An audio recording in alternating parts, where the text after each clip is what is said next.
I'm one of those people that when you have a conversation with me, usually at some point I'll say, how can I help you? Or how can I be of service? Like some of my friends joke with me about it and give me a hard time, but that's just how I am. And, when somebody says to me, how can I help you, Christopher? I'm usually like, I'm good. And I don't ask for anything, even if I do need it. And somebody once said to me, what's it like when someone asks you for help and you're able to give it? And I said, well, it feels great. It's like a gift. And they said, so why wouldn't you let other people have that gift? And I was like, oh, you just used my words against me. And so that's what helps keep me grounded now. And welcome to the Eternal Optimist podcast, Mr. Christopher Veal, all the way from California. Christopher, how are you today, my friend? I am very glad to be here, and I'm very much looking forward to this conversation, Matt. Yeah, well, me too. Well, I ask you this.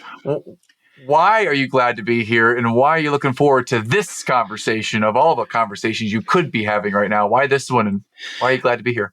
Well, why am I glad to be here? I think, oddly enough, it's the eternal optimist, and I believe I am very much an optimist in life. I tend to look at the glass as half full and things as opportunities to learn more so than challenges that need to hold me back. So that's one of the reasons. And just in the brief few minutes that we've been talking, part of me says, this is a guy that's going to be a great conversation. Sweet. All right. Well, my words of affirmation, guys. So you Oh, I didn't know that. So there you go. My spidey sense told me. So there you go. You're awesome, Matt. Did you know that? Oh, wow. Yes. Okay. Now I'm all lit up. This is good. So let's just, for those out there, let me give you a little context here on Christopher. A couple things. Number one is that he's phenomenal. We've had an excellent conversation so far before we turn the microphone on. And he has his own podcast, the Vulnerable Man podcast. We're going to have a real authentic, real deep conversation today. He has a book, The Whole Man Journey. He is an author, a former Marine officer, a combat veteran, a TEDx speaker. You can find all these things out. You go to him online. He is a Black man with 25 years of experience in leadership and talent development. And he is just an amazing human being so far. So let's dive deep. But let me ask you this, because when I read the bio here, can I say Black man with 25 years of experience? Is that okay for me to say Black man? Or is that? I own the title, so I don't have a problem with it. And if somebody else does, if they have a problem with you saying it, then come talk to me. So there you go. Okay. I'll send you to my combat veteran bouncer friend over there you here, go, Christopher. right? Exactly. Good. Well, let's first dive into the deep end. And, I love to ask the question first is, what's the hardest thing that you've had to go through or been through, experience in your life, Christopher? Let's start there. Yeah, just that small question, right? Oh, yeah. I knew this question was coming because I've listened to several episodes. And I think what I would say is being more selfish. And that sounds really shallow, but let me explain. A lot of my life, I really focused on putting other people's needs before mine. I would always make sure I took care of others. And for me, I felt that was what I had to do. And that's not to knock being a caregiver or taking care of others. But what would happen is I would often put myself not even third or fourth on the list, but on the next page that didn't even get to. And the way that it got in the way in my life sometimes is it would build resentment. So sometimes because I didn't make myself a priority, I wouldn't ask for the things that I wanted or needed. And then I would get frustrated when people didn't give me those things that I wanted or needed, yet I expected them to be mind readers. And so I say it's been a challenge, and it's still an ongoing thing, because while I've gotten better, there's still times where I step into some of those old behaviors of not advocating for what I want and need. And what it does is it keeps me from wanting to connect more. And what I do is I end up putting up walls. I know where it comes from. My grandfather was a farmer, emigrated from Canada, and hardworking. And I love him for it. My uncle, farmer as well. And so because of that, there was a lot of this kind of approach of you knuckle up, you do the hard work, and you don't complain about it. And I get that's how those men were raised. But I took that example on and I thought, oh, that's what I need to do. I need to be taking care of others and never complain if it's hurting me. And so that's why I say that's one of the toughest challenges I've ever overcome, is because when I did that, it caused me to not be authentic in my relationships with people. And it caused me to actually step away from relationships that might have been beneficial to me. So you're what I'm hearing, and I think I grew up similar. I think what I'm hearing is that you grew up in a family that it was hard work, nose to the grindstone, don't complain, just get it done. Yeah. and kind of keep it to yourself inside. Just Right. protect, provide. And so, how did that impact? What's an example of one of the first relationships that may have been damaged or shattered as a result of this old school thinking that we grew up with? Sure. When I think about it, so I'm divorced. And when I look back, so it takes two to tango. And there were things that we both struggled with in the relationship. But what I realized is for a number of years in that marriage, I wasn't always asking for what I needed. And so as a result, again, I had to do some caretaking. My ex-wife had some medical challenges she was dealing with. But through the whole process, I would continually, like I say, put myself way down the list. And I wouldn't make time to nurture myself too. And so what that did is it caused me to burn out. And most importantly, where it happened, my mother in 2014 was diagnosed with cancer in early 2014. And so between January of that year, or February, it was January when she was diagnosed, and December of that year when she passed away, I was juggling. So she lived in Calgary, in Alberta. I'm in California. So I was traveling back and forth as much as I could because I'm an only child. So I felt the obligation to be there and care for her as much as I could. I had a wife and a young daughter that I had to be home for to take care of them. I had a job. I was the primary breadwinner for our family. So I also was of the mindset, I've got to keep my job because if I don't, we don't have an income, and trying to juggle all of that. And the problem was I fell into that stereotypical man box of I've got to do it all, like suck it up, nose to the grindstone, like you said, and don't ask for help. Yeah. And it burned me out to the point that I wasn't really able to be there for anyone. And I continued to shoulder it. And, it wasn't until after my mother passed away that I really realized how much I had fried myself as a result of it. And what I say is one of the big lessons I learned is if I had started asking for help sooner, there were so many people in my world that wanted to help. I burned through all my leave at work and started to the point where I almost had to take unpaid time off. And when my boss said, "What's going on?" I finally opened up and said, "Here's what's going on." And she said to me, "I wish I had known this months ago because we have things in place that could have helped you with it." And it was one of those moments where I was like, "Hey, clue phone, Christopher, it's for you." And because I was in that mindset of I've got to do it all, like I said, suck it up, and real men don't ask for help. Like I lost out so much of that, and it could have given me more opportunity to be back there and support my mother too. So that's one place where I know it's impacted me, and I remind myself of that story often so that I keep checking in and go, all right, Christopher, where do you need to ask for help in this moment? And have you done it?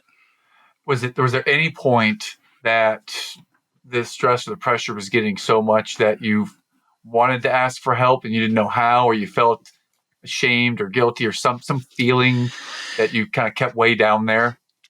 I think, it's not so much that I didn't know how to ask for help. I know here's the irony of it. I'm one of those people that when you have a conversation with me, usually at some point I'll say, "How can I help you?" or "How can I be of service?" Like some of my friends joke with me about it and give me a hard time, but that's just how I am. And, when somebody says to me, "How can I help you, Christopher?" I'm usually like, "I'm good." And I don't ask for anything, even if I do need it. And somebody once said to me, "What's it like when someone asks you for help and you're able to give it?" And I said, "Well, it feels great. It's like a gift." And they said, "So why wouldn't you let other people have that gift?" And I was like, "Oh, you just used my words against me." And so that's what helps keep me grounded now. And the other thing that I think I would say, and I really want to encourage people, especially men, we struggle with this more, I think, is you can't be attached to the response. And that's what held me up a lot, as I was worried if I asked for help and somebody says no, it would feel like it was a rejection. And what I've learned since then is that's not necessarily that, because there's been times where somebody said to me, "Christopher, can you help me with something?" And I've had to say, "I can't right now." And then we get to be in conversation about it. But I collapse the idea that if I ask and I get a no, that's a rejection of me. And so now I'm in a place where I'm more comfortable asking and saying, "Hey, I need help." And I know that sometimes people will say yes, sometimes they will say no, but that's not a judgment of who I am as a person or our relationship. Yeah, well, so a disclaimer or a frame to throw out there for all our listeners, that Christopher and I, and anything that we're talking about, there's no judgment from us towards anyone listening about how you have responded, how you are, or how you plan on responding to any of these things. We simply want to put out there that this is the way things were. This is a real challenge for him, and he's worked through that and still working on it. So vulnerable, right? I mean, that's Yes. Yep. this is It's a crazy idea. modeling the vulnerable man here on the Internal Optimist podcast. So I wonder about, so much hard stuff going on in 2014. And I've lost a parent to a tragedy as well. So I can relate in some way. So I'm thinking about that particular year. And when your mother finally passed away at the end of the year in 2014, I wonder, was that kind of the straw that broke the camel's back that told you that now I've got to be able to change, and I've got to be able to either ask for help or be a little more vulnerable? Or when did the spidey sense go off and I actually started to be that vulnerable man and start to ask? I'd like to say that's when it happened, and it wasn't. I still was kicking and screaming, because then it was a matter of having to deal with her estate and everything. And it was probably a few months later, and I had still been having to travel back and forth, handling her estate, closing things out. And I talk about this in my TED Talk, but I would steal moments just to have solitude. Because I also felt like I have to be this rock for my family. And I remember I was sitting in the bathroom, and I just couldn't hold it anymore. And I was overwhelmed, and I just started crying. And my daughter came in. Actually, she knocked on the door and then came in, which was unusual because she usually didn't. But it was really powerful because for me, like, as she walked in and saw me crying, for a moment, a part of me was like screaming in my head, "Stop crying. Like, don't do that." And I knew I couldn't keep doing that anymore. And so I let it happen. And I shared with her, you know what? I'm just really sad because I miss grandma. And she just walked up and put her arms around me and hugged me and said, I miss her too, Papa. And I think that was that was a big part of the shift for me, where I was like, okay, I can let myself be real. And not like I expected my daughter was going to reject me, but it started to have me go, all right, I can let go of all this BS that I have to be this stoic, unfazed thing. And that's what really got me starting to explore this idea of vulnerability. So as you mentioned in the intro, I spent 9 years in the Marine Corps, and that's not necessarily a touchy-feely organization. I got out of the Marine Corps, went into construction doing project management. Not a place where guys sit around saying, "Hey, how you doing, buddy? Let's talk. Are you feeling sad?" That doesn't happen. I shouldn't say it doesn't happen. It didn't happen in my experience. And so there was very much this particular type of masculinity that I had been subjected to for many years. And while I was successful in both of those careers, I also didn't get to bring all of myself. Like, I felt like I had to bring a part of me. And so that, and then discovering Brene Brown's work when she was starting to talk more and more about vulnerability, had me go, wait a minute, what's my relationship with it? And had me start to look at what were some of the ideals I had around what it meant to be a man that were serving me and the ones that were getting in the way. And that's when the snowball effect started to happen. And again, I won't say I immediately was able to ask people for help a lot, but I was leaning into it more. And I think the big difference for me is when someone would offer help, I would be less likely to go to that automatic response of, "No, I'm good." And I would say, "Yeah, sure. Here's how you can help me." Wow. So it was a journey. And at the beginning of that journey, in a moment of transformation, of real pain, it was you and your daughter helping you. And you didn't necessarily ask for it, and maybe even didn't want it. I probably resisted it initially. Like internally, that dialogue had me go, nope, like push back. And then I was just like, I can't. Like I knew I just didn't have the energy to push back anymore. Yeah. I'm trying to think back to my life. I only saw my dad when he was living for 58 and a half years. I only saw him cry once. And that was at his mom's funeral. Or pardon me, his dad's funeral. That was the only time I ever saw him cry. And I'm not surprised to hear that, because so in 2015 I started interviewing men one-on-one around this subject of vulnerability and what gets in the way. And there's been hundreds or maybe even thousands of men I've talked to since then. And one of the common themes is similar to what you said, like guys saying, "I don't remember seeing my dad cry," or "I maybe saw him cry once or twice." And that's not a knock on those men. Like, I really want to be clear about that, because they were operating off the models that they saw. But that's also why I must stand for the work that I'm doing now, is how do we expand and show more ways that men can be men, that isn't just this narrow, I got to be an alpha male, win at all costs, never lose, never ask for help, and conquer everything. Wow. How are you saying "I love you" and, being able to receive I love you from other men or from other Yeah. friends, or how are you with that? Awesome with that. So my best friend, I tell him every time we talk, we tell each other, I love you. And it's not weird. I mean, I think probably the first time or two I said it or he said it, it felt a little weird. But one of the things that I've realized is, we often don't hear that from the people in our lives as much as we think. It feels automatic with people we're in romantic relationships or family sometimes. But I tell a number of my friends I love you. And for me, part of what I need to do was pull apart some of the ways that we collapse love here, and I'll say in North America, in our culture. When people say love, we often think of it in a romantic or sexual way. And actually, it's separate from that. So I can tell somebody I love them, and it doesn't mean that there's some physical desire or anything like that. Like, it's a genuine love for them as a human. And when I really embraced that, it had me go, I can tell more people in my life I love them. The other thing that helped me with it is I used to think we had this finite capacity for love. I don't know where I got that belief, but it's like, if you say you love this person, that means you can't love other people. And what I know is we have an infinite capacity for love. It's not like there's only this much in my tank. And like, if I give it this much to that someone, they don't get any more. I got more than I need for everyone. And so the power of telling someone I love you also shares the message of like, you're important to me and I care about you. Yeah. When you say infinite capacity for love, that concept really just kind of lights me up. And I'm wondering, can you walk us through kind of what you mean by infinite capacity for love? And yeah. I think here's what I'll say. We often look at it as like I only have so much to give. And I think that's just this construct that I don't know where it came from, but it's just not true. Like, who's to say if I love this person that I can't love someone else? Again, separate from a romantic context, which is where we often go. And I think that's the important piece is you have to be able to step back from that. But I've had people that I've worked with that I've become really close with that I can say, I love you, right? And it doesn't feel weird or awkward because they also know I'm not coming from that place of it being romantic. And so I think, to your question of the concept of an infinite capacity, it's like, it's not like there's, like I said, I don't know how else to describe it. It's not like there's a finite amount and that it depletes. What I also know is the more that I give love into the world, the more I get back. And so that also fills me up, right? As you talked about, your love language, words of affirmation, right? That idea of filling someone's love tank. I think it can apply beyond our primary and romantic relationships. Like, I look at how can I show my daughter that I love her in different ways so that she feels loved, not just the way that I think I should be showing it. Why can't I say to the person of I don't know that I would at the grocery store, hey, I love you, but like even in the way I behave towards them, I can show appreciation for them. And so that's what really shifted my thinking around things.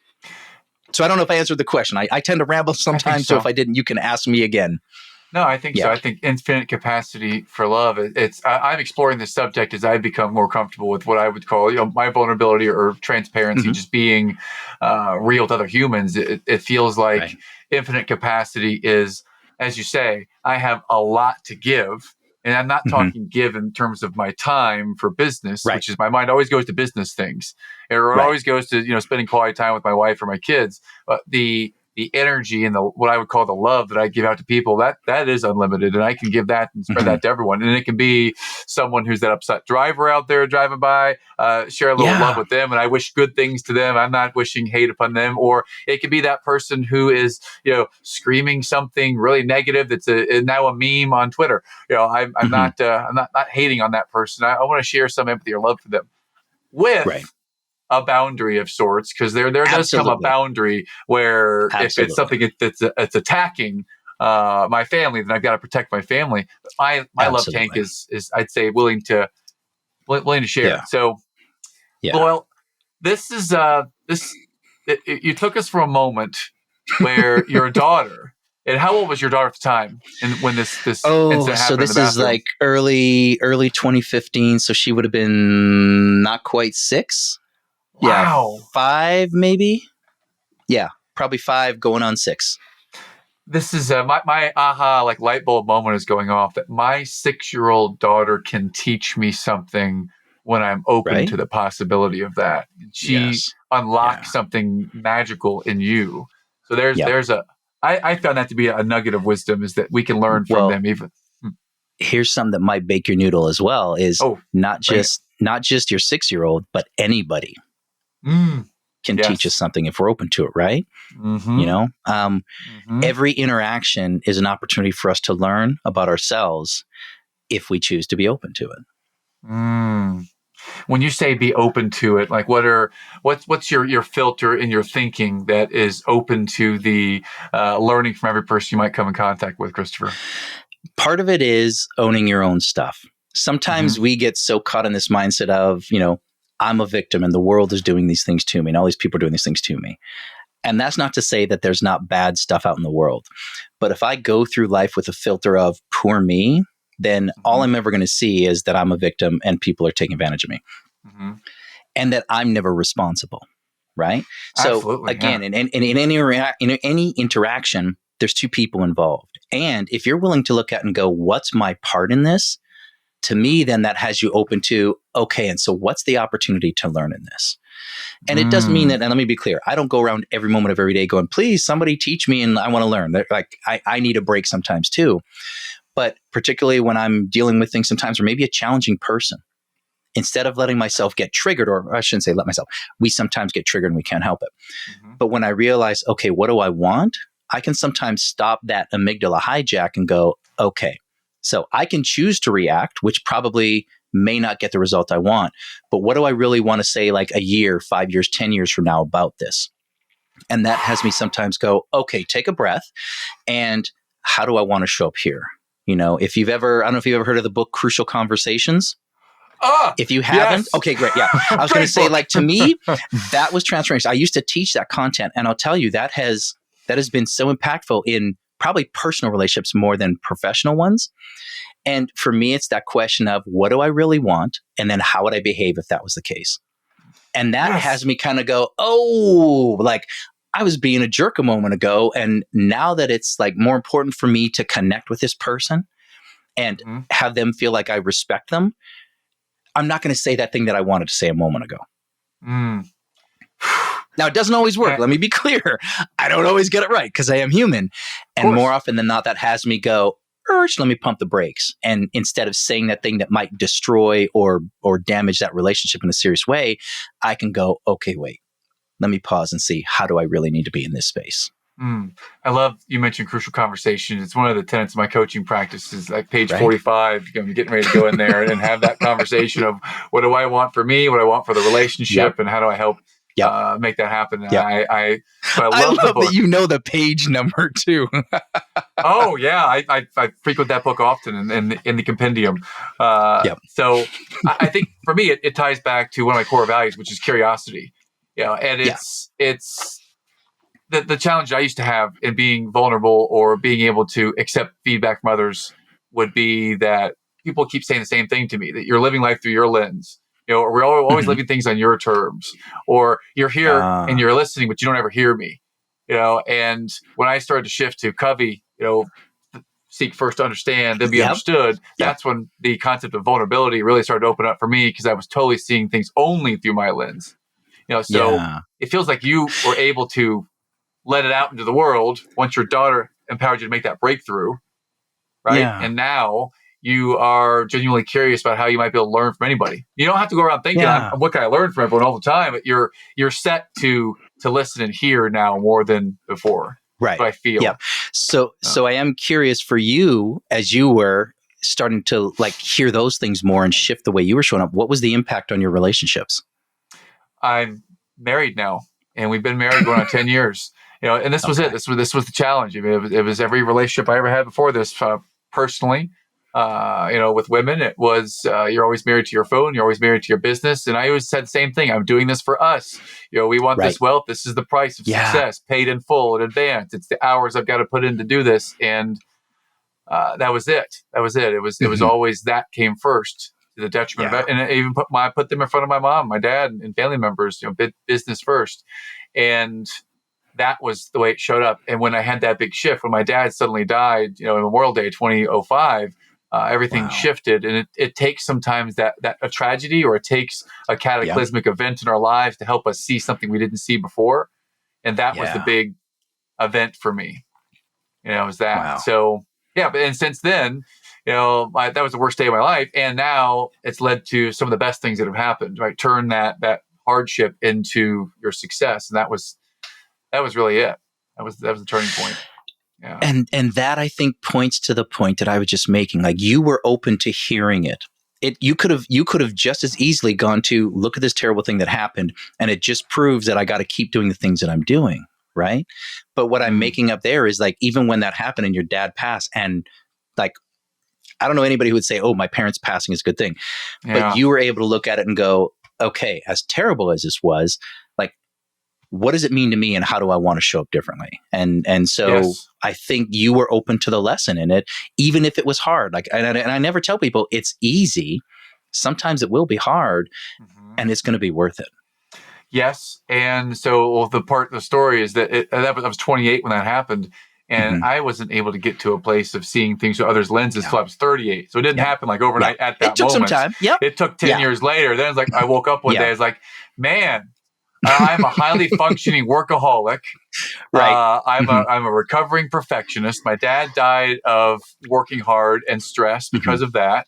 And he was doing great on so many standards, except for his By own. the external standards of success, he was doing it, right? And as Dr. Phil would say, and how's that working for you? Yeah, it led him to his grave early, and that worst day, worst experience, it's led to this learning that I don't want to go to the grave early to the best of my ability. So that's why I coach recovering perfectionists and highly functioning workaholics to keep things simple and be present. And so, and I sense this energy about you that you're like cool and comfortable in the moment. It's funny you say that, because I was listening to your conversation with Andrew Miller recently, and there was a term you used that I love. Progress. Practice makes progress, not practice makes perfection. And that really hit home, because I use a similar term. I say, look for progress, not perfection. Right? Because, you want to try and get incrementally better, but we often in our society expect that overnight success. And like, nobody is ever that. What you don't see is the months or weeks or years of hard work that went in before. We just see the success and we go, well, they did it. Why can't I? And we put this crazy pressure on ourselves. But I'm going on a tangent. Well, let's go to your podcast. I mean, Vulnerable Man podcast. When did you start that, and why is that the title? Why that podcast? Yeah. So the short answer, like I said, I've been interviewing men since 2015, and I started with just like 5 or 6 questions centered around vulnerability, and in particular, what gets in the way of vulnerability for them with other men. And it was to help me understand kind of how other men thought about it. And I talked to men from all walks of life, all sexual orientations, different ethnic, cultural, race, like you name it. And as I talked with them, one of the common themes was a lot of the reasons that men weren't vulnerable on other men is there was shame or there was fear of judgment. Like those were the 2 core groups of things. And I would often say, so if a good buddy of yours shared something he was struggling with, how would you feel? And almost every guy would say something effective like, I'd have so much respect for him, or I'd feel proud, or I'd appreciate that he trusted me with it. Things along those themes. And then I'd say, and so for you, if you're vulnerable, you think people are going to judge you. And then I'd sit back and I'd hear the gears turning, and all of a sudden the light bulb would come on. And a lot of the times what it was is we were telling ourselves these stories that vulnerability in me is a weakness, but vulnerability in someone else is a strength. And so as I was having these conversations, I realized I love that I'm being able to help some of these men discover their journey along the path, but I'm talking one-on-one. And if I really want to create a bigger impact and help shift the narrative, I need to do something different. And so I said, all right, I'm going to start a podcast. And that was a very vulnerable act because I knew nothing about podcasts. So I had to practice what I preach. And I leaned into my community and said, I don't know anything about a podcast, but I want to start one. Anybody can help me? And I was very fortunate that, again, somebody in my community said, I've been podcasting since it was a thing. Let me help you out. And he took me under his wing and helped me get all that together. And it all came to me, the idea of the podcast. I was interviewing a man. It was a Monday morning in May. I don't remember which May it was in 2020, but I said, I need to do a podcast. And so July of that year, it launched. The reason I chose The Vulnerable Man is partially because that's part of who I'm trying to be in the world. And I also wanted something that might have people go, what?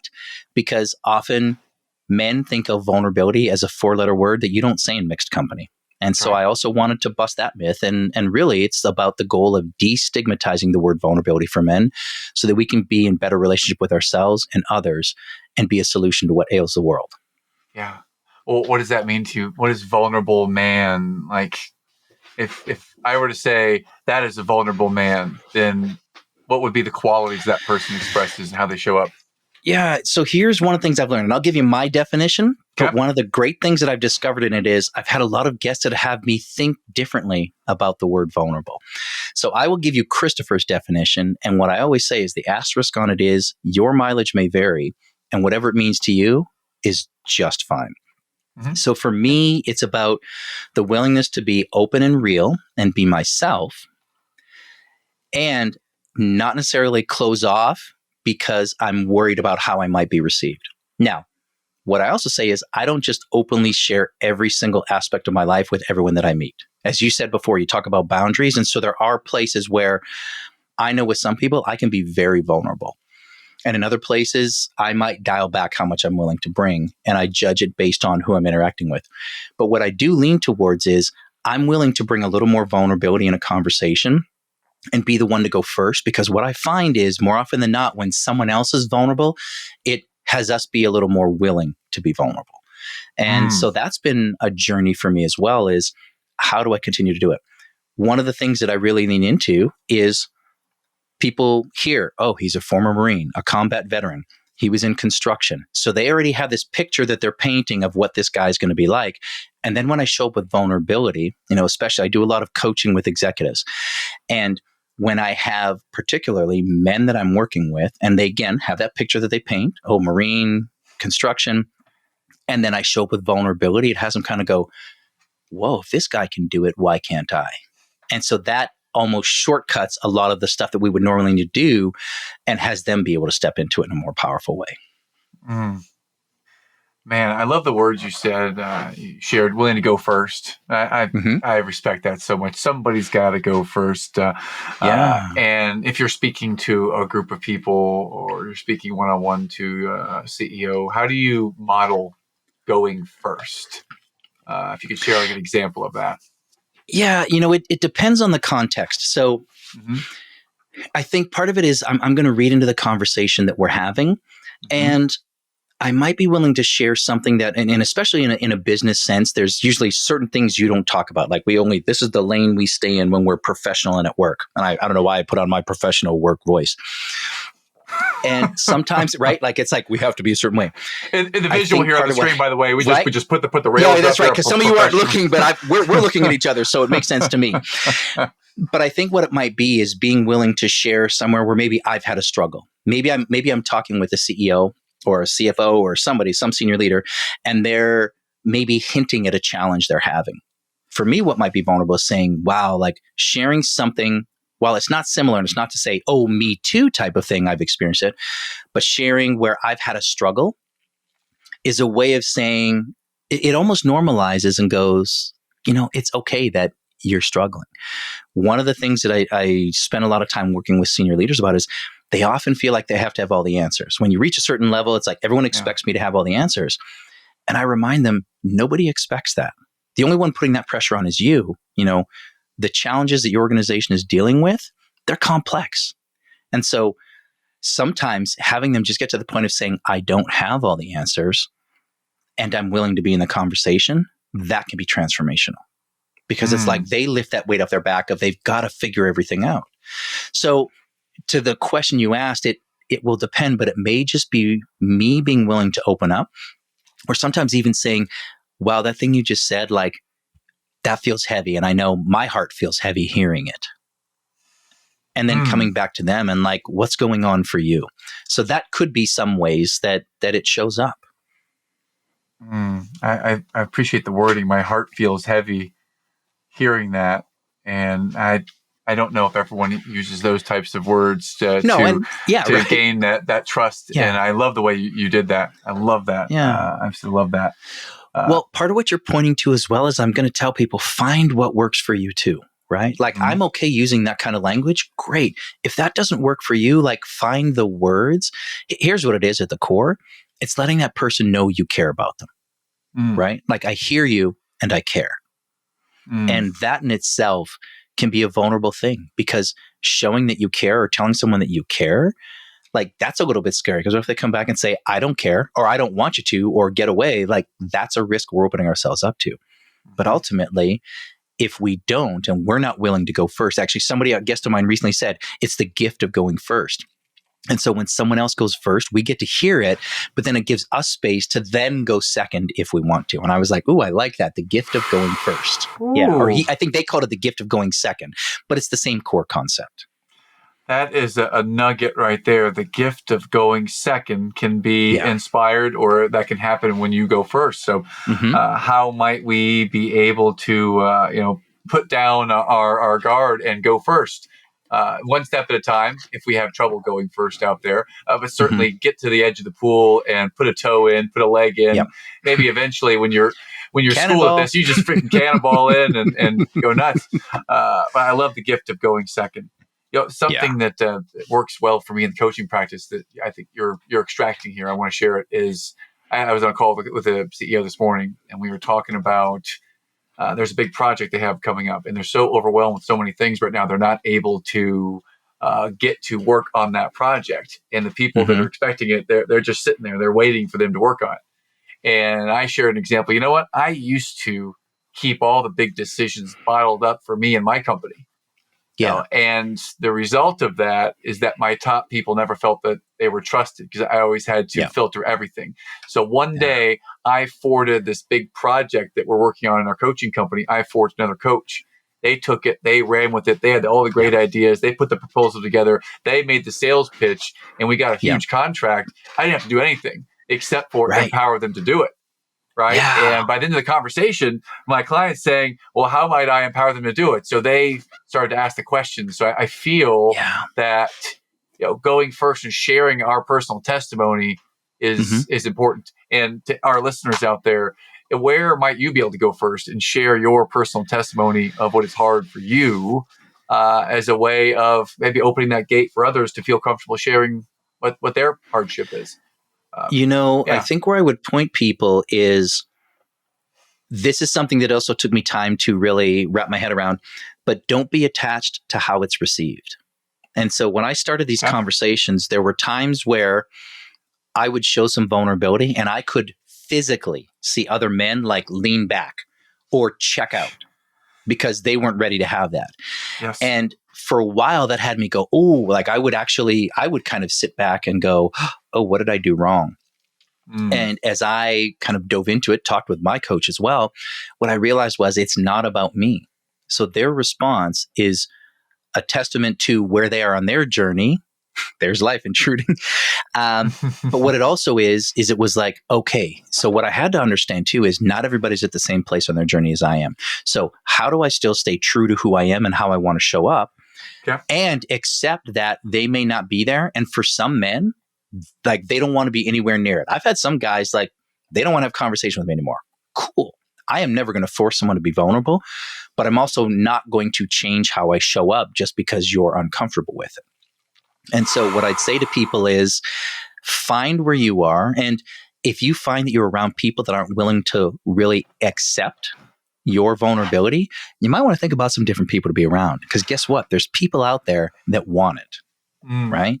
And so don't let your growth and development be stunted by others that aren't willing to. Yeah, I'm with you. And that can be so challenging, because I found that in some friend circles that, I'd get around to some of the same people, and every time it was just complain, the problem. And I'd ask the question, have you ever realized what the source of the problem could be? Have you ever considered owning it and seeing, if you look at yourself, how you might be causing or contributing to the problem? And when I get to that line of questioning, I got to take the coach hat off, because no one's ready to have, certain people aren't ready to have that conversation. Well, and even with that too, like someone who might be complaining, if you ask them to look in the mirror and they're not ready to do it, they're definitely going to shut down. But another way to possibly say is like, wow, like, I know I struggled too. And again, some of those people aren't going to be open to it. But what I'm trusting is there's a lot more, and I'll say men in particular, that want to be able to be more vulnerable and show more vulnerability. And it's whether they feel safe or not in doing it. And so what I would encourage you, whether you are a man or you have a man in your life, if they do that, like, just let it be. There's nothing you need to do with it. One of the things that there's a number of men I've talked to that sometimes when they struggle, they've had their partners in their lives, the women in their lives that have not known what to do when these men are vulnerable. There's someone I had as a guest, and he said he went on a date once, on the first date, and he got fairly vulnerable, and she ghosted him. So part of what it is we also need to look at what's the narrative that women are being brought up with, because even though there's a lot of women that say they want men to be more vulnerable, there's also this unconscious, but I want them to be that rock, to be solid, to have the answers. And so when men sometimes show vulnerability, it's like, whoa, that's not what I want. Like, and they don't know how to be with it too. So we've got to have grace for everybody in this process. It's not going to change overnight. Dude, I love that. Grace, a little bit of patience and grace for everyone, including ourselves and including especially ourselves, ladies, or our teammates, or our kids, or everyone. So can you talk about your book for a little while? I mean, it's been sitting in the background. I can see this beautiful, The Whole Man, Evolving Masculinity. The book is in the background. So talk a little bit about what inspired you to write that book, and just a little bit about it, please. Right.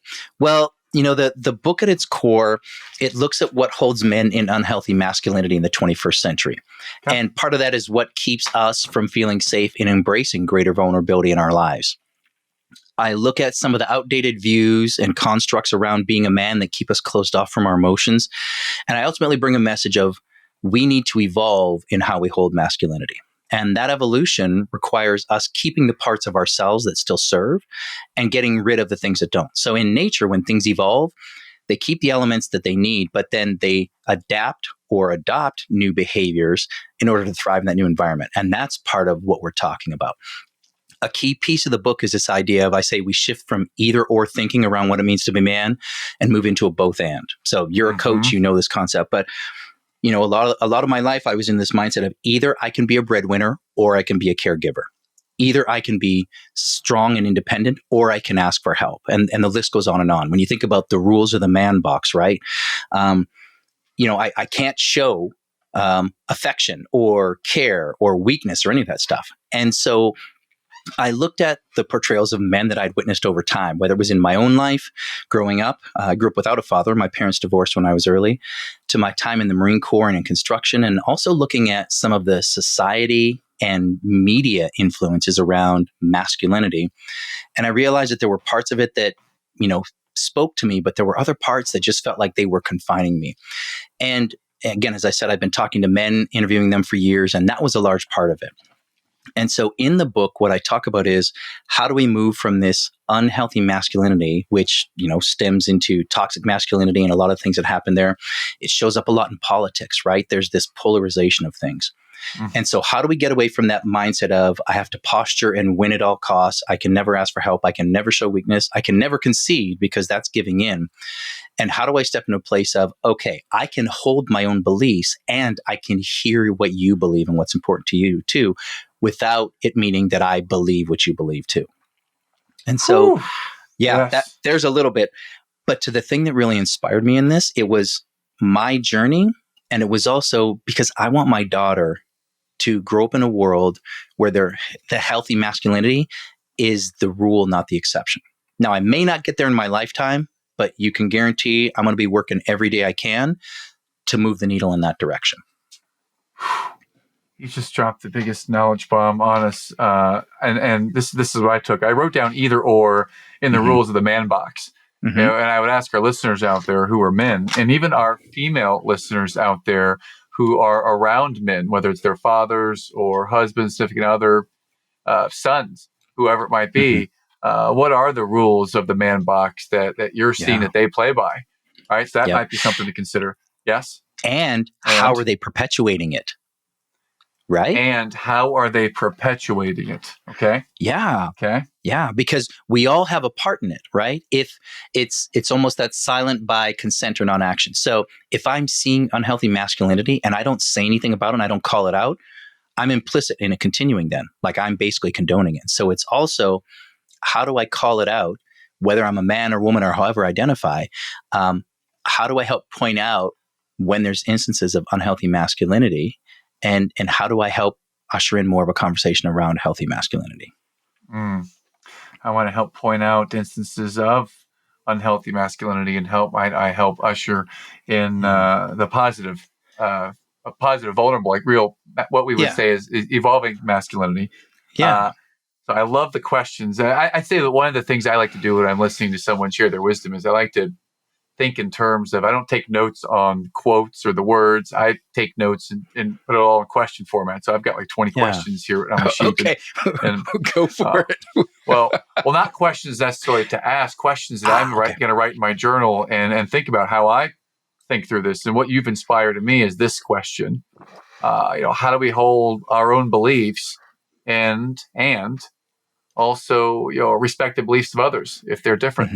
All right, how do we do that? Because that's where we see all this polarization out there nowadays, is that if they don't say the same thing or believe your narrative, then they are shunned.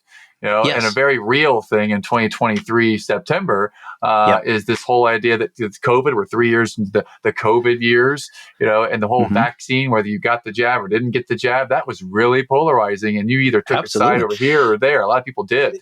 It was tough. There were families that broke up because of that, right? That's right. Absolutely. Yeah. So, and I think the other thing, to double down on what you just said, is part of what happens is when we're so strongly entrenched in our thinking that we won't even listen to someone else because they have different views. And where that really does us a disservice is we may have some things in common, but we so quickly focus on what we don't have in common that we won't even listen to it. And so I think that's one of the reasons that we'll continue to widen that divide. And it's, how do we put our egos aside and say, okay, I know I believe this really strongly, and I'm going to listen to you, genuinely listen to hear what's important to you about your beliefs, not with the understanding that you're going to change my mind, but so that I can understand why it's important. And then hopefully you'll listen to me. And it doesn't mean, again, that either one of us is going to change our views, but the impact of someone being willing to listen to us, like, that is powerful in itself. I feel I could keep talking to you forever, and I appreciate the way you've shown up today.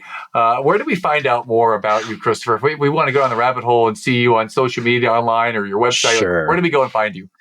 Sure. So, simple answer, there's a couple places. You can find me on LinkedIn. You've got the right Christopher Veal because I have Vulnerability Vanguard in my title. So that's the way you'll find me there.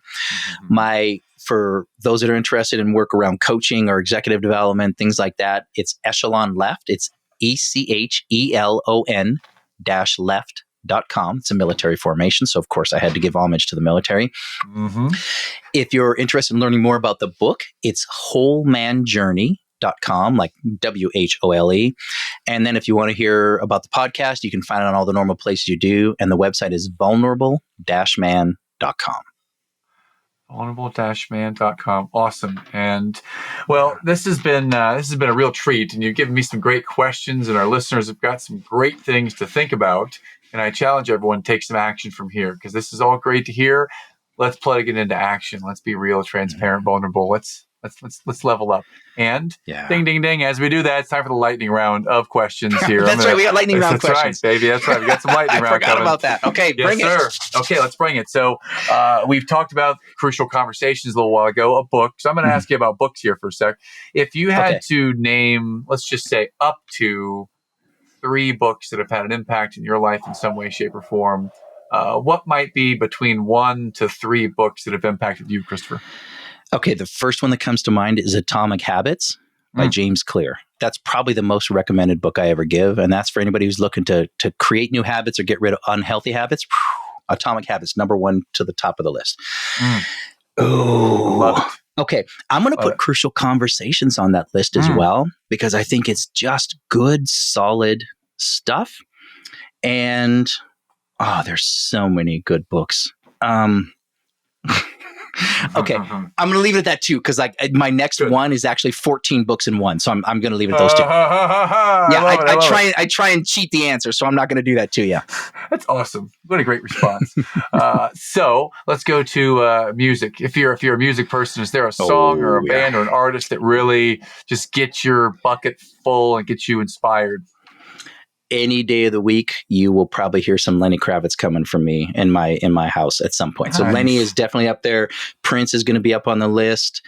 And I've got a pretty eclectic musical selection, so it varies. But Lenny's the most constant. Dude, you're taking me back to high school here when my high school basketball team and then high school golf team would play Prince and we'd play Seven. That was still a song that has an emotional anchor to me. I play that before competitions in golf. And Prince I love had some range. Yes, that's some good music. We could go on for days talking about Prince. Did you have one song that was like your favorite? I don't know that there was one. I mean, I remember back in the 80s, it was like you weren't a fan of Prince, you were part of the movement. So, I'm just going to say there's a lot of good stuff. Yeah. Cool. All right. Well, then let's go to the final question here. The name of this podcast is the Eternal Optimist podcast. Mm-hmm. When I say Eternal Optimist, what does that mean to you? I'm not going to take it at the literal sense. Here's what I'm going to say. When I hear Eternal Optimist, I think of a mindset. And it's, how do you want to choose to show up and continue choosing to show up? Because it can be easy in a single moment to say, I'm going to be optimistic here, but how do you really live it? So that's what comes to mind when you ask that question. Powerful. Thank you. Thank you so much, Mr. Christopher Veal, the Whole Man, the Vulnerable Man podcast. And it's just been a real pleasure. So check out his TEDx talk. And Christopher, it's been a pleasure, man. Love you. Matt, thank you for having me here. Yes, sir.